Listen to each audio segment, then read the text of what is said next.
No ar, Brasil ODS, um programa que mostra, divulga e debate o terceiro setor, dando voz à solidariedade e construindo a cidadania.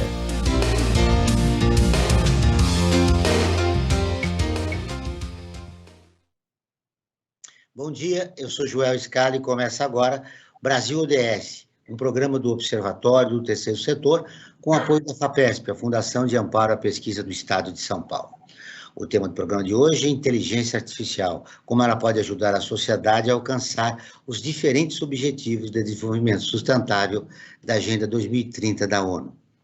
A inteligência artificial é um ramo da ciência da computação que estuda a simulação de comportamentos humanos em máquinas.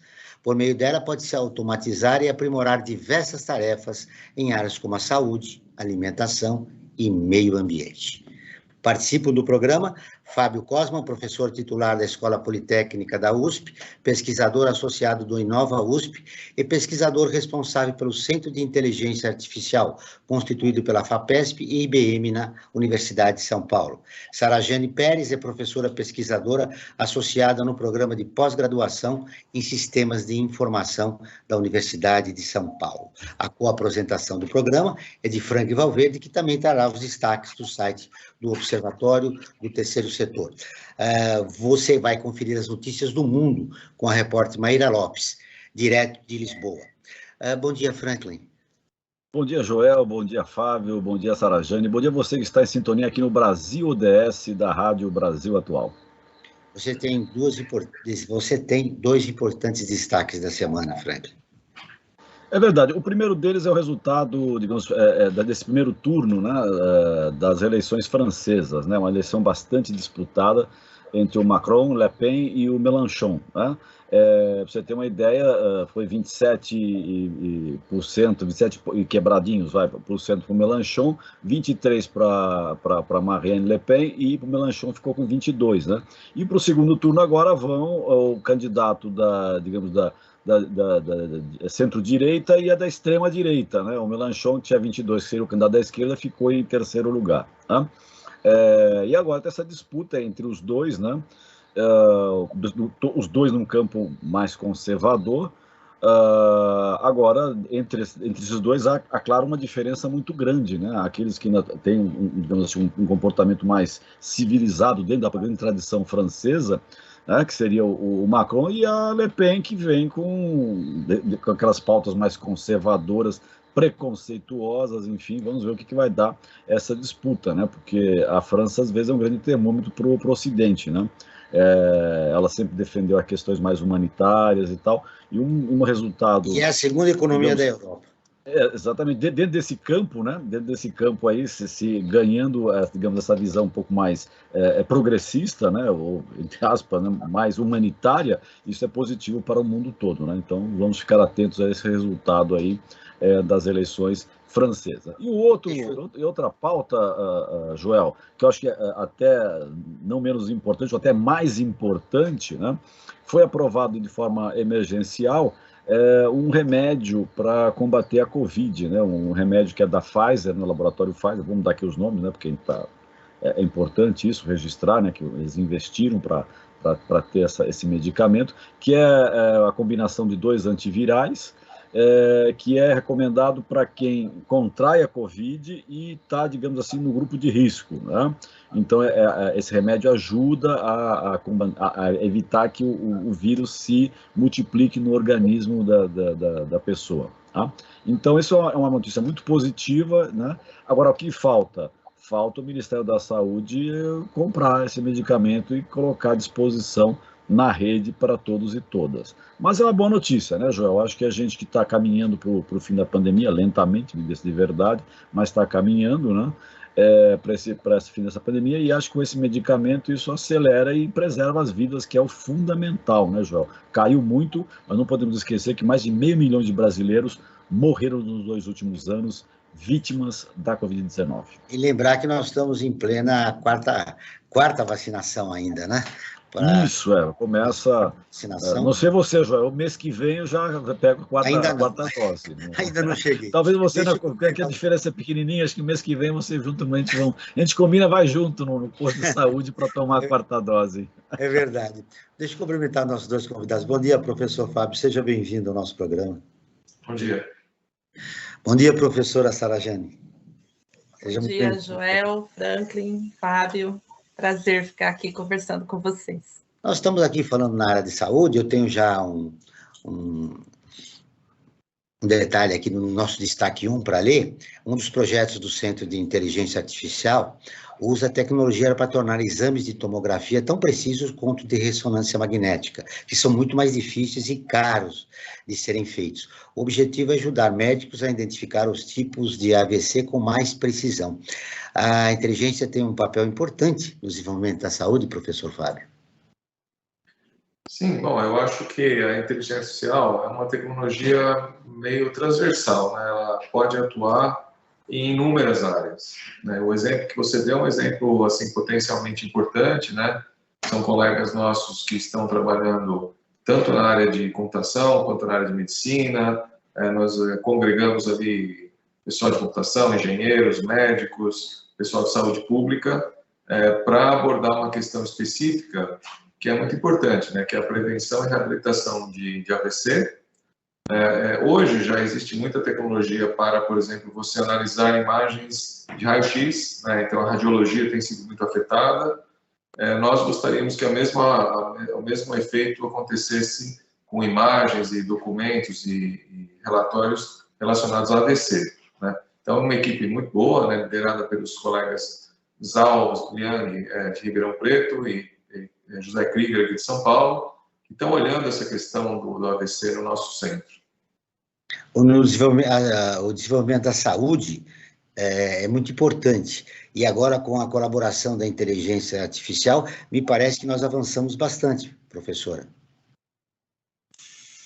Eu acho que sim, né? Eu acho que de alguns anos para cá, a gente tem visto com mais frequência a aplicabilidade da inteligência artificial em todas as áreas, e saúde é uma delas, né? Não só por conta de análise de imagens, mas também análise de outros tipos de dados, né? Então, quando a gente tem volume de dados e uma qualidade de dados suficiente para desenvolver um raciocínio, né? A inteligência artificial, com todo o seu aparato, consegue potencializar a extração de informação. Então, é bastante importante a gente olhar para essa área com atenção, porque ela pode trazer, agregar valor, né, às análises de dados em geral. Professor Fábio, em relação à sua pesquisa na inteligência artificial, que avanços nós podemos registrar? Bom, deixa eu ver se eu consigo, essa pergunta é ampla, né? Então, deixa eu ver se eu consigo dar uma visão geral aí para o nosso ouvinte, né? Aliás, bem-vindo a todas aí que estão nos ouvindo, todos aí.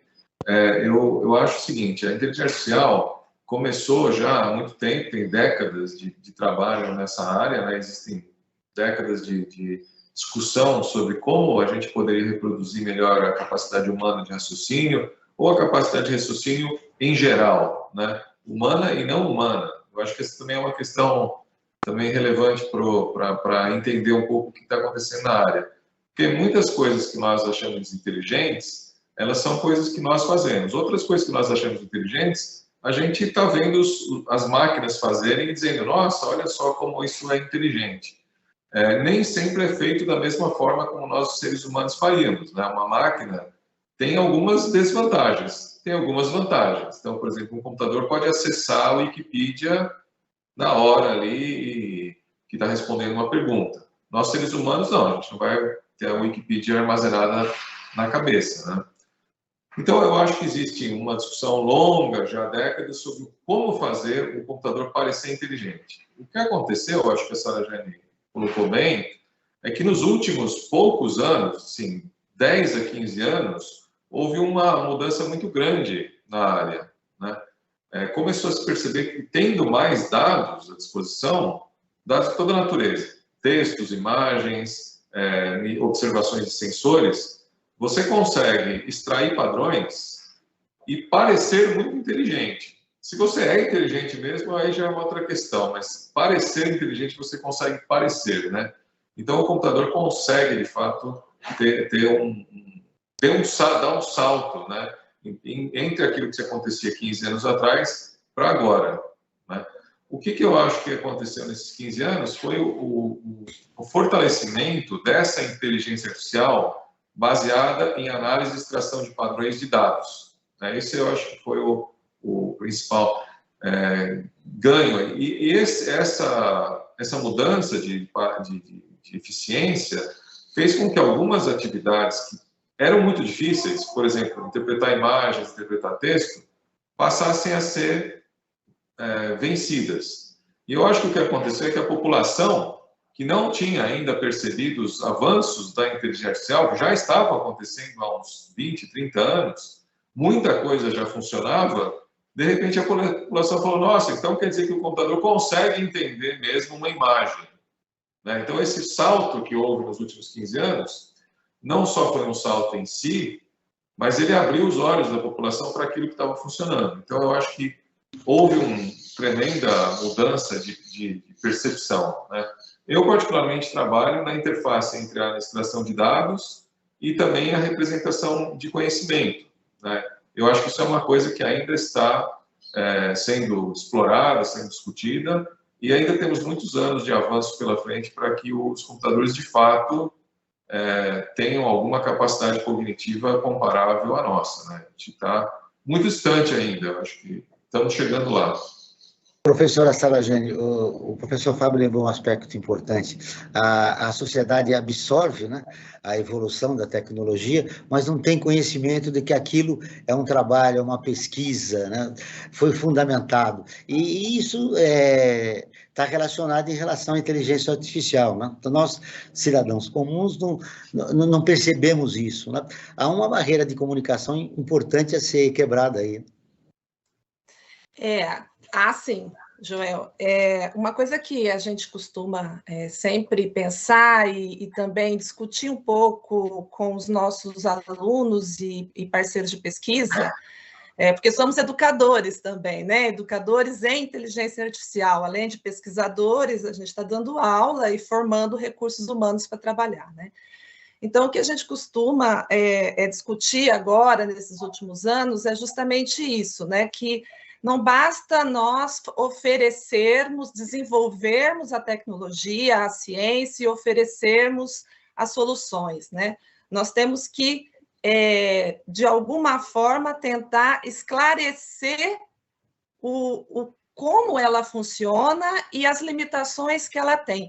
Então, às vezes, eu sinto que há uma expectativa, além do que a ciência, né, hoje pode oferecer, e há também um pouco de reticência, no sentido de eu não entendo isso, então vou aceitar como ela vem sendo oferecida. Então, agora com essa popularização, inclusive para desenvolvedores mesmo, né? Mais pessoas estão se envolvendo no desenvolvimento da inteligência artificial, a gente tem discutido muito isso, né? Que o esclarecimento sobre como as técnicas, os métodos funcionam é bastante importante para conscientizar a população do que ela está usando e ajudando a desenvolver. Principalmente num momento como o nosso, né, de negacionismo em relação à ciência, a dificuldade aumenta. Vamos ouvir agora a Rádio ONU, parceira de conteúdo do Observatório do Terceiro Setor, com a reportagem. O Banco Mundial diz que a América Latina e Caribe precisam de reformas para a recuperação pós-Covid. Maíra Lopes, de Nova York, tem as informações. O Banco Mundial divulgou um novo relatório que revela que as economias na América Latina e no Caribe estão no caminho certo para a recuperação da crise da Covid-19. No entanto, as análises alertam que as sequelas persistem, tornando ainda mais urgente a necessidade de crescimento mais dinâmico, inclusivo e sustentável. Após a recuperação de 6,9% em 2021, a avaliação do Banco Mundial é que o PIB regional deve crescer 2,3% este ano e mais 2,2% em 2023. A maioria dos países espera reverter as perdas no Produto Interno Bruto causadas pela crise de saúde. No entanto, essas projeções posicionam o desempenho regional entre os mais baixos do mundo. O banco cita fatores que ameaçam a recuperação mundial, como o possível surgimento de novas variantes do vírus, pressão inflacionária e a guerra na Ucrânia. Após a invasão russa, o Banco Mundial reviu a projeção de crescimento e apontou um declínio de 0,4% para a América Latina e Caribe. Da ONU News em Nova York, Mayra Lopes. Continuamos com o Brasil ODS, um programa do Observatório do Terceiro Setor, com apoio da FAPESP, a Fundação de Amparo à Pesquisa do Estado de São Paulo. Hoje falando sobre inteligência artificial com os pesquisadores Fábio Cosmo e Sarajane Pérez. Frank Valverde, você tem uma enquete importante para repercutir com os nossos convidados. É verdade, Joel. Nós aqui do Observatório Terceiro Setor, nos nossos programas pela Brasil Atual, sempre fazemos uma enquete, né, para saber o que as pessoas estão achando sobre o tema do programa do dia. E para o programa de hoje, nós fizemos a seguinte enquete. Você acha que a inteligência artificial é mais proveitosa ou mais perigosa? E olha só o resultado que foi dado pela nossa enquete.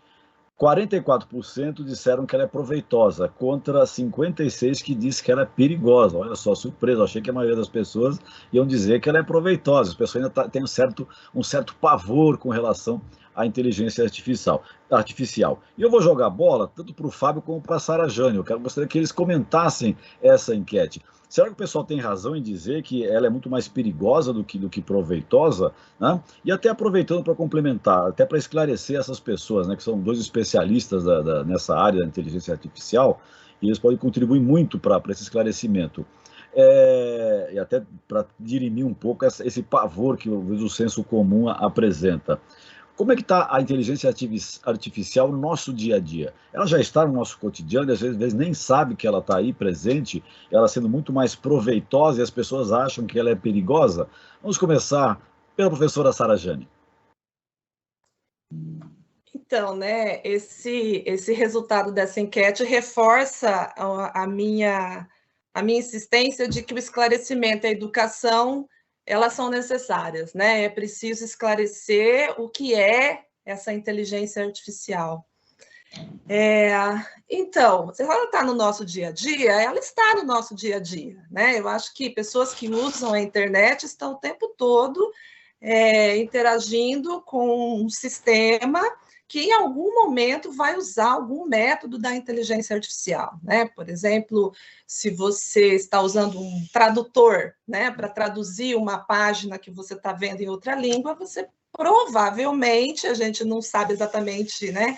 Eu particularmente não conheço a implementação a fundo, mas provavelmente está usando algum método da inteligência artificial. Nas redes sociais também é possível, né? Nas redes sociais também é possível, e há alguns equipamentos que a gente pode adquirir, tem algum tipo de algoritmo que possa fazer alguma tomada de decisão para otimizar, né, o seu trabalho, né? Um eletrodoméstico, por exemplo, pode ter algum tipo de algoritmo ali que pode estar baseado em algum método da inteligência artificial. Mas a questão do perigosa ou da proveitosa, eu acho que eu sou um pouco suspeita para falar, mas eu votaria que ela é mais proveitosa, né, do que perigosa, porque ela traz ferramentas que podem nos ajudar a desenvolver sistemas que podem ser muito benéficos para a sociedade. Mas como toda tecnologia, né, o mau uso da tecnologia que é feito pelos humanos é que a gente tem que cuidar, né? Então, acho que é aí que está o ponto de cuidado, né? O uso que o ser humano vai fazer de qualquer tecnologia, seja ela inteligência artificial ou alguma outra aí que tá sendo desenvolvida. É um resultado historicamente, né, tem visto isso, né, que o ser humano às vezes utiliza muito mal as tecnologias, ou sempre tem inicialmente uma visão negativa sobre a tecnologia. Depois que ela é incorporada no seu dia a dia, né, Jó, que as pessoas aceitam. Isso foi com o trem, né, que as pessoas diziam que o trem, andar de trem prejudicava a saúde, porque ia mais de 40 km por hora, né? Você tem ideia, Jó? Na verdade, o senso comum utiliza a inteligência artificial, mas como não conhece, teme. É isso que acontece. Mas vamos ouvir o professor Fábio. Bom, essa pergunta é fundamental. Assim, eu acho que se você olha a inteligência artificial desde o início, sempre tem duas perguntas que voltam, né? Será que é possível construir um computador? Será que é possível construir um robô que faça tal coisa, que se apaixone, que faça uma guerra? Sempre, assim, sempre é uma questão, né? Onde a gente pode chegar. E a outra questão é se for possível, se é aceitável, né? Então, será que os robôs vão sair na rua matando as pessoas, que nem nos filmes, né? Então, existe uma percepção, assim, meio ficção científica dessas tecnologias, que às vezes leva para alguns caminhos bem distantes do que a gente está falando. Então, vamos situar aqui, né? Nós estamos falando de tecnologias que, por exemplo, ajudam você a escolher melhor os produtos quando você entra num sistema de compra. A gente está falando de tecnologias que ajudam a dirigir um carro de forma autônoma para você não ficar mais seguro na direção.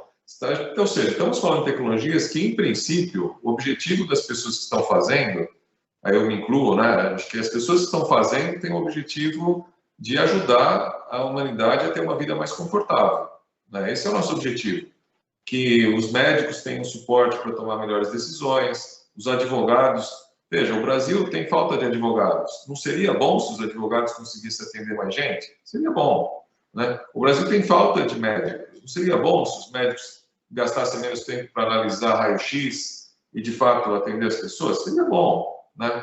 Então, tem muita coisa, muitos dos aspectos práticos da inteligência artificial são feitos para ajudar a produtividade das pessoas e melhorar o nosso conforto, tirar da nossa vida tudo aquilo que é extremamente repetitivo e que as máquinas podem fazer, né? Então, acho que às vezes as pessoas talvez, nessa visão um pouco futurista do que pode acontecer, acabam temendo, né? Agora, eu acho que seria ruim o Brasil, como país, né, temer tanto que antes de aproveitar a tecnologia, evite a tecnologia, né? Porque o Brasil tem a chance de dar alguns passos do seu desenvolvimento, né? Essa tecnologia é relativamente barata. Você só precisa, basicamente, educar as pessoas precisam usar a sua inteligência humana para fazer valer e se beneficiar da inteligência artificial, né? Então, acho que a gente não deveria ter esse medo sem conhecer, né? Em primeiro lugar. Agora, o segundo ponto que eu queria também falar é que, como toda tecnologia, a Sara já falou muito corretamente, existem riscos, né? Então, os automóveis criam problemas, os aviões criam problemas, todas as tecnologias criam problemas. Eu acho que cabe à sociedade entender a tecnologia para poder discutir a tecnologia e encontrar as maneiras de regular sem criar mais problema regulando do que resolvendo problema, né? Então, acho que a tecnologia que nós chamamos de inteligência artificial traz alguns riscos. Bom, de repente, os computadores vão, talvez, autonomamente violar a privacidade. Não pode. Então, tem que ter uma regra de controlar a privacidade. Talvez os computadores criem acidentes e alguém tem que ser responsabilizado. Quem? Então, é uma discussão, né? Existem projetos de lei no Congresso Nacional hoje em discussão, discutindo isso, né? Tanto na Câmara quanto no Senado. Existem projetos propostos. Outra questão, será que os algoritmos e as técnicas de inteligência artificial podem afetar o mercado de trabalho? Podem afetar, e cabe à sociedade discutir como minorar os seus efeitos, né? Como retreinar pessoas, como preparar as pessoas para essa tecnologia de maneira que a produtividade delas aumente, não que elas se tornem irrelevantes, muito pelo contrário. Eu acho que o objetivo é dar ferramentas para o ser humano se tornar mais produtivo e mais feliz na execução do seu trabalho, das suas atividades, né? Então, acho que é preciso discutir muito esse assunto, é um assunto crucial. Eu acho que a sociedade não pode ficar com tanto medo que acabe evitando uma tecnologia que pode ajudar muito a própria sociedade. Um outro projeto desenvolvido pelo Centro de Inteligência Artificial mapeia bairros em situação crítica de insegurança alimentar, de acordo com os dados sobre moradores, número de feiras, supermercados e outros. Como o projeto de inteligência artificial pode ajudar no combate da fome e a insegurança alimentar? Bom, deixa eu só falar rapidinho, depois acho que a Sara tem uma série de projetos muito interessantes que acho que podem ajudar a vida a nossa vida, a vida de idosos, a vida de crianças. Eu acho que ela pode falar muito sobre os benefícios da inteligência artificial. Eu vou falar só rapidinho sobre esse projeto. Nós, no centro, né, nós temos algumas equipes, né? Então, nós temos uma equipe que cuida mais ligada à área de saúde, focada especificamente em prevenção, reabilitação de AVC, como nós já discutimos. Tem uma outra equipe que é mais ligada ao agronegócio, né? Então, nós tivemos um processo de escolha de temas de pesquisa que passou pela análise daqueles temas que são importantes para o Estado de São Paulo, para o Brasil, né? Temas que o Brasil pode, de fato, ter uma liderança internacional. Então, na questão do agronegócio, nós temos várias diferentes linhas de trabalho. Você pode abordar a produção de grandes quantidades, como soja, por exemplo. Você pode abordar a questão de como aumentar a eficiência da produção de cultivares mais refinados, morango, maçã e tal. Ou você pode também, uma outra discussão, ver como você pode usar essas produções para melhorar e diminuir a fome da população. Então, tem um grupo, né, no centro, olhando especificamente a questão de como tomar decisões sobre o agronegócio de maneira a diminuir a questão da fome, né? Então, um desses esforços está ligado a mapear, né, como que a fome se distribui e tal. Obviamente, aí eu vou voltar numa questão, um ponto que a Sara já enfatizou e eu também enfatizei, né? A gente depende, na inteligência artificial de hoje, de dados, né? Se você tem dados, você extrai padrões e toma melhores decisões. É muito isso que a inteligência artificial faz hoje, e é isso que esse grupo está fazendo, coletando dados para identificar melhor padrões de alimentares, né, de fome em particular, para tomar melhores decisões sobre como produzir e distribuir alimentos. Professora Saragene. Especificamente sobre essa questão de encontrar padrões em dados para melhorar de alguma forma a vida do cidadão, né? Até acho que saindo um pouco do assunto de segurança alimentar, mas acho que isso pode ser generalizado para uma possibilidade de inclusão, né? De inclusão das pessoas dentro de uma sociedade mais justa, né? Se você tem informação e você pode usar essa informação de forma inteligente e em escala, né? Acho que isso que a inteligência artificial pode trazer, né? Ela pode trazer um pouco desse raciocínio que nós sabemos fazer, mas para uma dimensão de uma escala uma dimensão grande, uma escala grande que pode apoiar, por exemplo, decisões de políticas públicas, né? Então, acho que é nesse ponto que esses projetos que analisam, que coletam dados, tratam esses dados e analisam esses dados, usando de um raciocínio especial, um raciocínio que é eficiente, como esses que são implementados na inteligência artificial, podem trazer de benefício, né? Uma escala da tomada de decisão pode alcançar uma escala muito maior, no sentido de conhecer muito mais a própria sociedade. O professor Fábio falou que você está envolvido em projetos de idosos, de crianças, e me ocorreu te perguntar, o mapa da desigualdade revela que, né, o idoso dos jardins vive muito mais do que o idoso das periferias da cidade, né, na Zona Sul, no extremo da Zona Sul, ou no extremo da Zona Leste, por exemplo. Que tipo de trabalho vocês realizam em relação ao idoso? Então, o trabalho que a gente tem desenvolvido de alguns anos para cá, ele vai numa vertente também dessa ideia de escala escala da assistência. Tá? Então, a ideia é a gente conseguir escalar a assistência ao idoso, à criança, à pessoa que possui algum tipo de necessidade especial. Tá? E o nosso projeto, especificamente, ele lida com uma tecnologia cara, que é a tecnologia dos robôs. Então, a nossa pesquisa está trazendo para a pauta aqui, para a discussão, né, do nosso meio aqui brasileiro, junto com outras iniciativas, a discussão sobre a inclusão da tecnologia de robôs sociais, que seriam robôs, podem ser robôs de diferentes tipos, né, como uma tecnologia para escalar a assistência às pessoas. Então, seriam suportes para profissionais de assistência para poder melhorar o trabalho desses profissionais e conseguir fazer com que eles consigam, como o Fábio falou, né, atender a mais pessoas. Então, o que a gente tem estudado é como que a gente pode fazer com que a robótica social, a robótica de assistência, a robótica de serviço, possa entrar na nossa sociedade sem que essa tecnologia, sem que essa entrada maximize as diferenças, o que é um desafio muito grande, porque é uma tecnologia cara, né? Então, como nós podemos inserir essa tecnologia dentro de espaços públicos, sob políticas públicas, para que ela sirva para aquilo que ela é, de fato, pensada, né? Para assistência a pessoas que estão precisando dessas assistências. Você está ouvindo o Brasil DS, um programa do Observatório do Terceiro Setor, com apoio da FAPESP, a Fundação de Amparo à Pesquisa do Estado de São Paulo. Hoje nós estamos falando sobre inteligência artificial com os pesquisadores Fábio Cosma e Sarajane Pérez.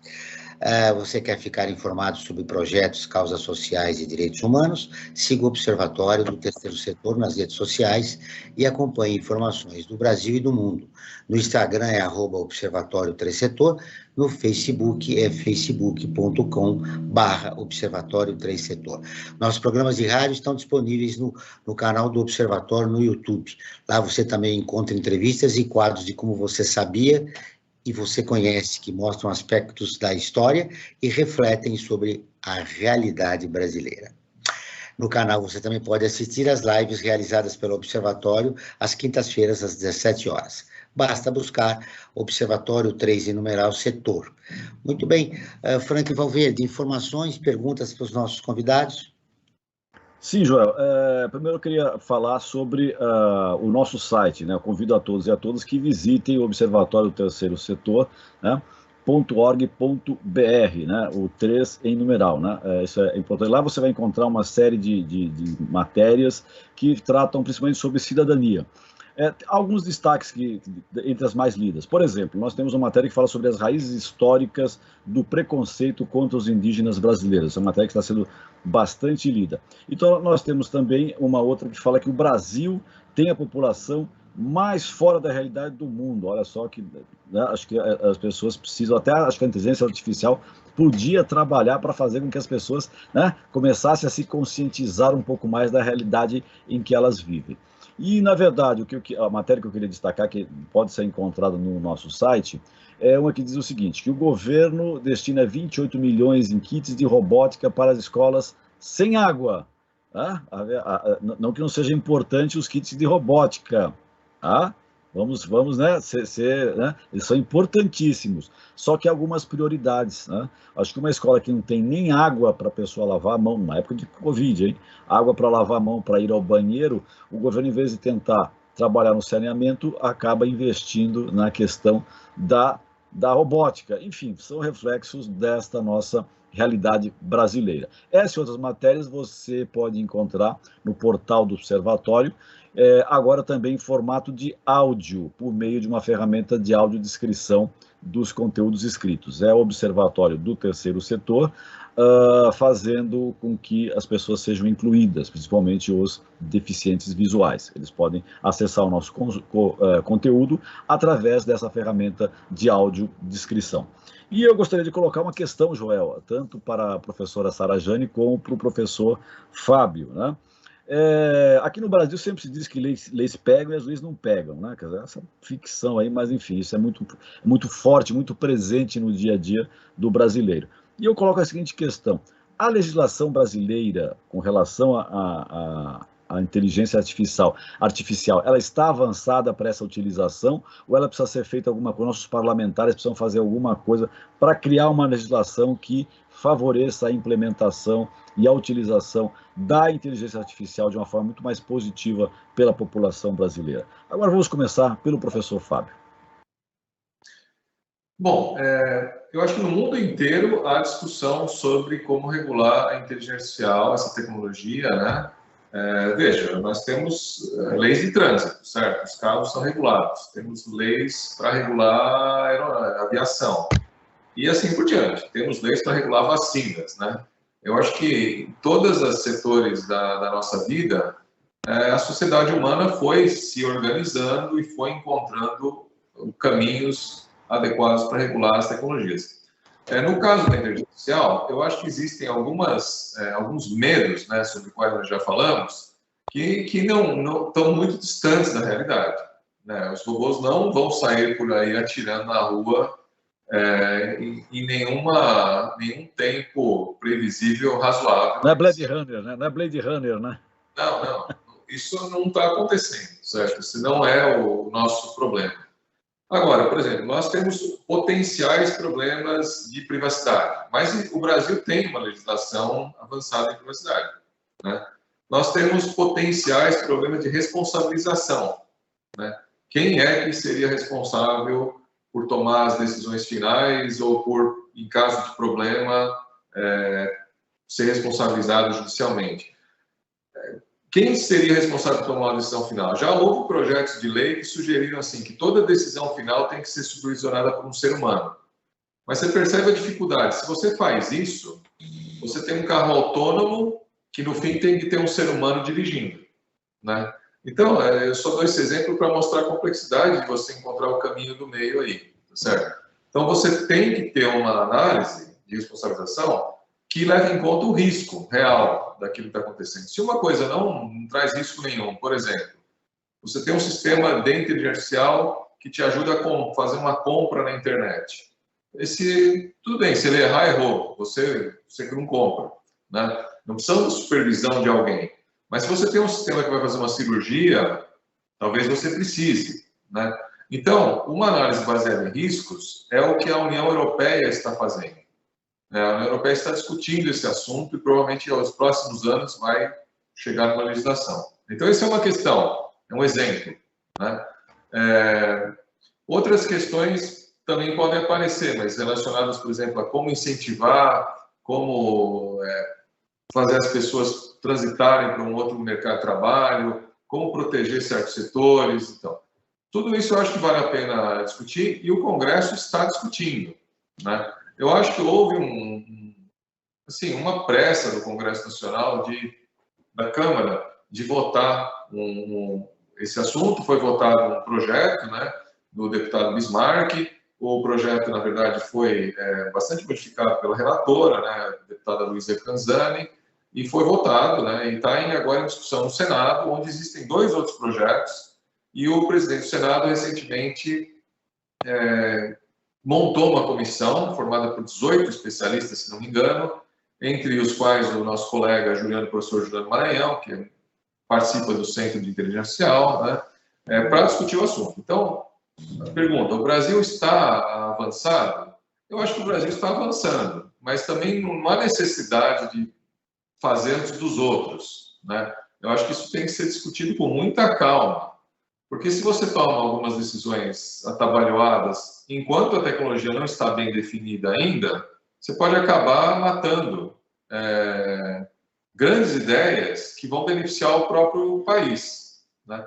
Então, eu acho assim, o Brasil está caminhando, está indo, eu acho que tem que ir com calma mesmo, mas o assunto está sendo discutido e o Brasil já tem algumas legislações. Tem o Código de Proteção do Consumidor, tem o Código de Proteção de Dados, né, tem a infraestrutura de internet, que dão suporte à maioria das necessidades prementes, né? Aquelas realmente um pouco mais complexas de responsabilização e e fomento e tal, eu acho que estão em discussão e o Brasil, com calma, deve chegar lá.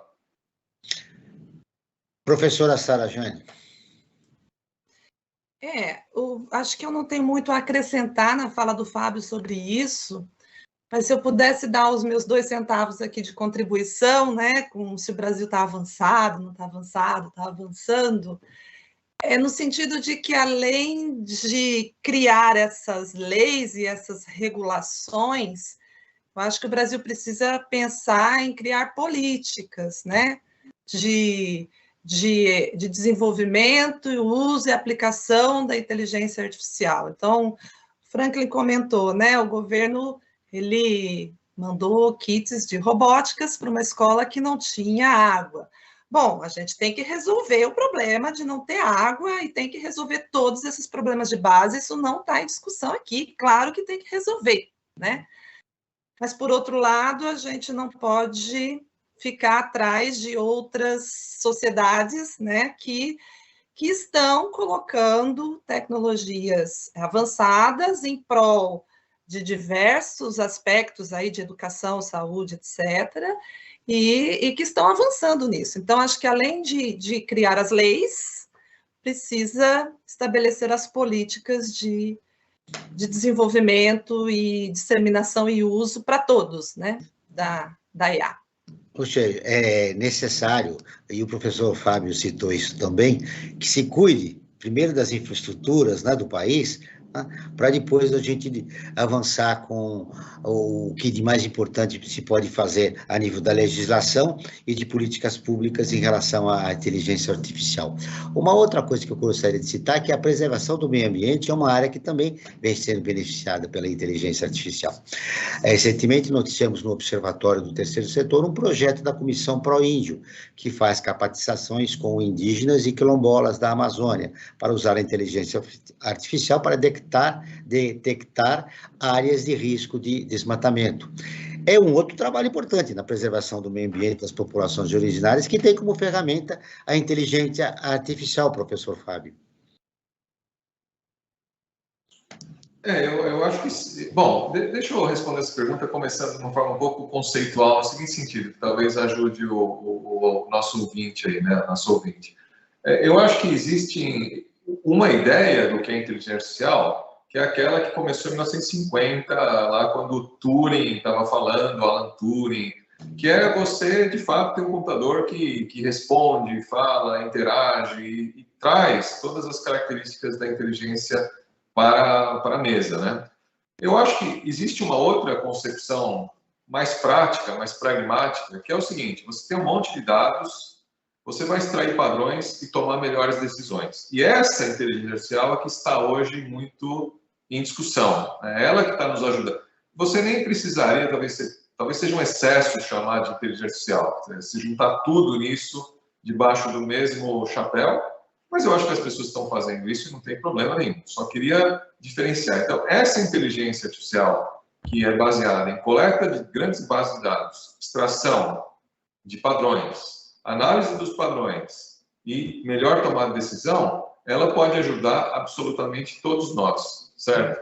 Os índios, os animais e os seres humanos, certo? Então, eu acho que a gente tem um projeto no nosso centro, para fazer um exemplo, né, que coleta informações de toda a área oceânica aqui de São Paulo e pretende prever melhor as marés, as ressacas. Isso é algo de extremo valor social nas cidades ribeirinhas, né? Então, é um exemplo. Você pode ter programas que vão ajudar os índios a tomar a melhor decisão de plantio, mas nós temos um outro programa que está em gestação, que tem a ver com o tema da sua pergunta, que é um programa que nós estamos montando com a ajuda da IBM, né, com parceria com a IBM, para preservação de línguas indígenas, né, para você conseguir extrair as características das línguas indígenas. O Brasil tem 150 línguas indígenas, né, boa parte delas é falada por menos que 1.000 pessoas, várias delas são faladas por alguns habitantes só do Brasil. Então, nós temos condição de extrair os padrões das línguas e tentar preservá-las. Então, nesse sentido, que nós vamos coletar dados e tomar melhores decisões, a inteligência artificial pode ajudar uma variedade infinita de temas, né? A inteligência artificial está influenciando em várias áreas do conhecimento no país. Na sua avaliação, professora Sarageni, aonde que se deveria investir? Eu acho que a gente tem que investir na educação. Eu sempre defendo isso, porque se você tiver mais pessoas que são capazes de absorver a tecnologia e de desenvolver a tecnologia, você vai prosperar e vai conseguir colocar, seja ela que tecnologia for. A gente está falando de inteligência artificial aqui, mas, enfim, isso pode ser generalizado. Se você tem mais pessoas que sabem desenvolver e mais pessoas que sabem fazer uso dela, você vai ter essa tecnologia com os seus princípios, né, de promoção de transparência, de justiça, de equidade, enfim, você vai trazer a tecnologia para o bem, né? Então, eu acho que o investimento precisa ser na educação. Quando eu falo educação, não estou falando só, assim, educação da criança, estou falando de educação, treinamento, formação de recursos humanos capazes de absorver o que está sendo desenvolvido no mundo, né? Então, a gente quer desenvolver aqui, mas a gente também quer absorver. E eu acho que se a gente não tiver investimento nesse tipo de política, né, a absorção ela vai ser muito superficial, ela não vai necessariamente nos trazer benefícios. Então, eu acho que tem que ser na educação. Eu sou um pouco suspeita para falar, porque eu sou muito voltada para essa questão de esclarecimento, de formação de recursos humanos, eu gosto muito disso, então esse é o meu viés, né? O meu viés está voltado para a educação. Nós começamos o último bloco do Brasil ODS, o programa do Observatório do Terceiro Setor, com apoio da FAPESP. Franklin Valverde, nós temos 15 minutos nesse bloco, você tem mais informações? Já temos só 10, já passou um pouquinho aqui pelo meu cronômetro, já estamos com 10 minutos, eu vou ser bastante sintético aí. Sim, eu quero falar sobre um projeto que nós desenvolvemos no Observatório Terceiro Setor, que é o Observatório em Movimento. O que é isso? É uma iniciativa que nós tivemos de ouvir especialistas das mais variadas áreas do conhecimento humano e saber deles como é a melhor forma de viver após pandemia, né? A gente começou a iniciar essa fase lentamente, mas já iniciamos, né? Acredito que mais uns 6 meses, 7 meses, 8, nós já estaremos, digamos, em uma outra fase, né? Estou numa perspectiva bastante positiva, e aí eu acho que a gente precisa pensar e agir de uma outra forma. E esses especialistas vão dar uma série de dicas, estão dando uma série de dicas de como melhor passar e entrar nessa nova fase da humanidade, que é essa pós-pandemia de Covid-19. E eu quero também aproveitar, João, e falar de uma ferramenta que é muito importante para o terceiro setor, uma ferramenta que é uma plataforma online, que foi criada pelo Observatório, que é Apoie o Terceiro Setor. Tá? Ela é destinada a financiamento coletivo para várias organizações da sociedade civil, com projetos sociais em diversas áreas. Para saber mais, convido a todos e a todas que entrem no site apoie3setor.com.br, o 3 em numeral. E, além disso, fica o convite de sempre para que nos visitem em nossas redes sociais, seja no Facebook, no Instagram, assim como no YouTube, Joel.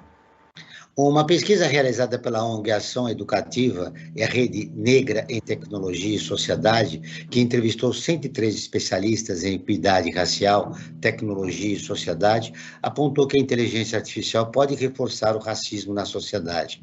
Em 2021, Carlos Arboleda, que é representante do Sistema das Nações Unidas para o Desenvolvimento no Brasil, defendeu em evento aberto que a inteligência artificial deve ser usada para reduzir desigualdades e não acentuá-las.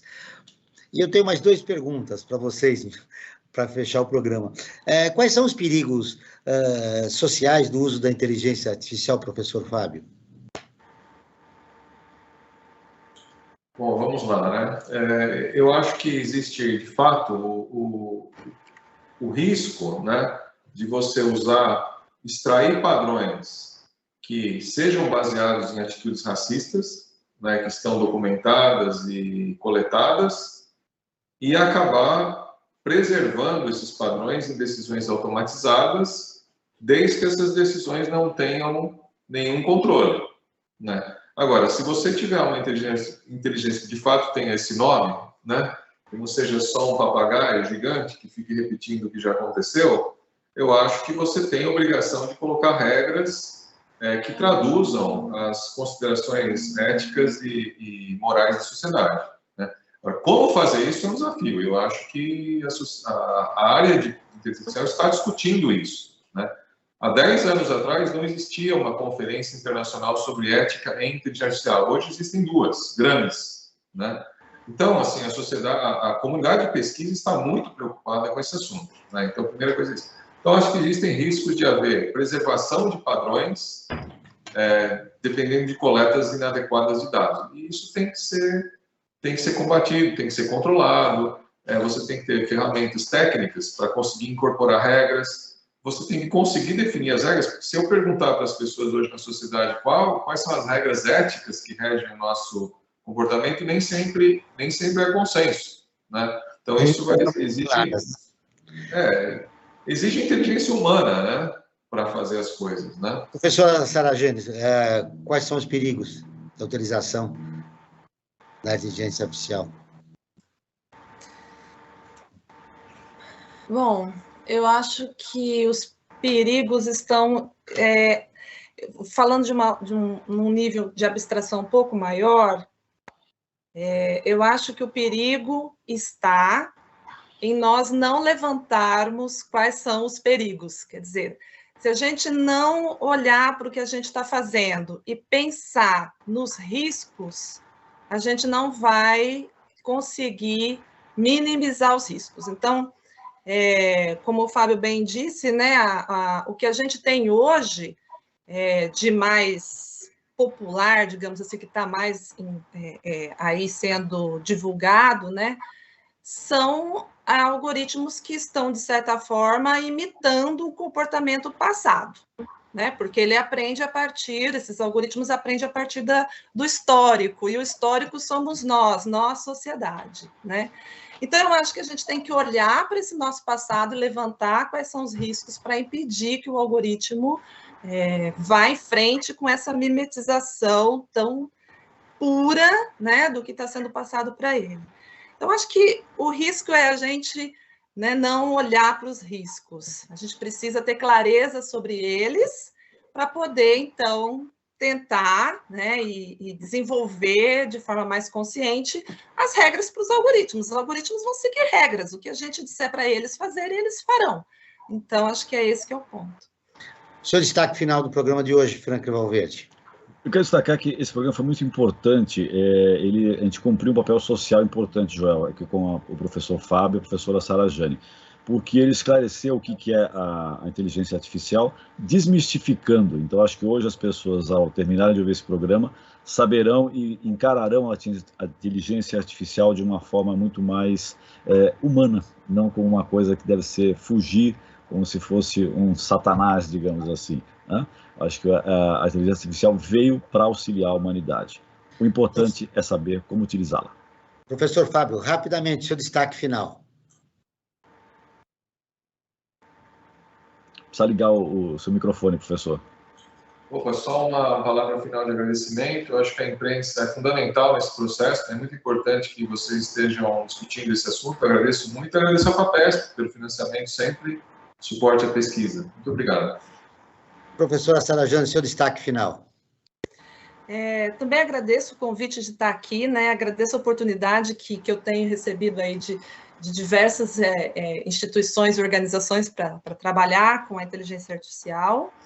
E eu acho que o que a gente precisa mesmo é de participação. Então, me coloca à disposição das pessoas. Eu acho que eu posso até colocar, né, se é que já não está claro, mas a universidade está à disposição das pessoas para esclarecimentos e informação de qualidade. Então, gostaria de reforçar essa nossa posição. O nosso programa é uma ponte entre o que a academia produz e a sociedade, mostrando a importância dos trabalhos realizados ali, professora. O Brasil ODS, um programa do Observatório do Terceiro Setor, com apoio da FAPESP, a Fundação de Amparo à Pesquisa do Estado de São Paulo, está terminando. Eu agradeço a presença do professor Fábio Cosmo, que é professor titular da Escola Politécnica da Universidade de São Paulo, a professora Sarajane Pérez, que é professora e pesquisadora da Associação do Programa de Pós-Graduação em Sistema de Informações da USP. Esse programa foi produzido pela equipe do Observatório do Terceiro Setor. Na próxima terça-feira, às 9 horas, acompanhe nosso programa Perspectiva, sempre com assuntos importantes da atualidade. E ficamos por aqui, sempre na luta por uma sociedade mais justa, solidária, sustentável e tolerante. Até o próximo programa.